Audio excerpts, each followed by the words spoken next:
How much worse can the Iran-Israel tensions really get? Looking at the way things stand right now, it turns out the situation is about to get a whole lot worse before it gets better. You see, as Israel prepares its response to the Iranian attack, all eyes are on Iran's nuclear facilities. Last night, we told you about the nuclear sites potentially on Israel's radar. And tonight, we tell you just how nuclear capable Iran really is. And it's a lot, by the way. In fact, experts say that Iran could be just 6 months away from having 10 nuclear warheads ready to aim at its enemies. 10 of them. You heard that right. And if you really think that things will not escalate to that level, let's just get you up to speed with what really has happened. And then you be the judge. Iran's Supreme Leader Ayatollah Ali Khamenei led the Friday prayers for the first time in 5 years. And during his speech, Khamenei said that the Muslim nations have a common enemy. He said that Muslim nations have to strap the belt of defense from Afghanistan to Yemen, from Iran to Gaza and Lebanon. Addressing worshippers in Tehran with a rifle by his side, Khamenei said that the region will be at peace if the US, Europeans leave. Listen in. In our region, the root cause of problems that causing all these wars, conflicts, hostilities and anxiety is the presence of those that claim they are after peace and calm in the region, namely America and some European countries. If they rid the region of their presence, no doubt these conflicts, war and clashes will completely go away. In fact, Khamenei also defended Hamas and Hezbollah's actions, promised that Iran's allies will not back down, and most importantly, said that Israel will not last long. A bit ominous, isn't it? And what does he mean? We know that the next move will be from Israel. It will be an attack. The question is when, where, and just how bad will it be? Will it rise to nuclear proportions? There is a reason why we are asking that question. Former Israeli Prime Minister Ehud Barak has said that Israel may launch a symbolic attack on Iran's nuclear-related facilities. Not just Barak, a lot of commentators, in fact, agree that Israel could respond by striking Iran's nuclear sites. It could justify the bombing campaign by saying that it was trying to set Iran's nuclear program back. But if reports are to go by, Iran's nuclear program may be too far advanced for any bombing campaign to actually set it back significantly.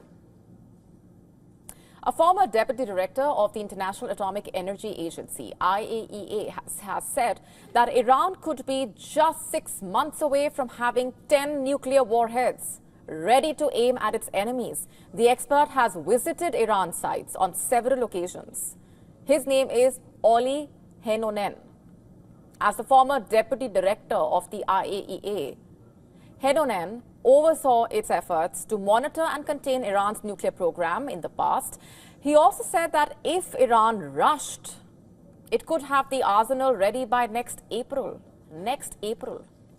In an interview with the British daily The Times, Henonen said, and I'm quoting here, "You cannot wipe out a country with those missiles, but you can threaten it and be in a much stronger position in negotiations."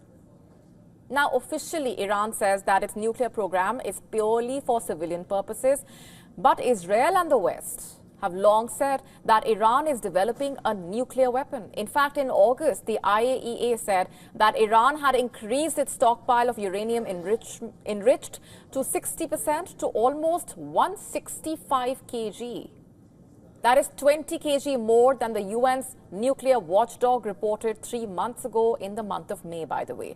Some 90% enrichment is required to make a nuclear bomb. Israel's Prime Minister Benjamin Netanyahu has warned that Iran could achieve that in a few months if it wished to. What's more, the missiles fired by Iran at Israel on Tuesday night can be reportedly used for delivery of nuclear weapons. It's just a matter of putting it in the payload, designing it in a way that it actually survives the flight. But just because Iran can make a nuclear weapon, does it mean that it will? It's hard to say. Even though the Iranian supreme leader has defended Hamas and Hezbollah, Iran has stated that it does not want a war.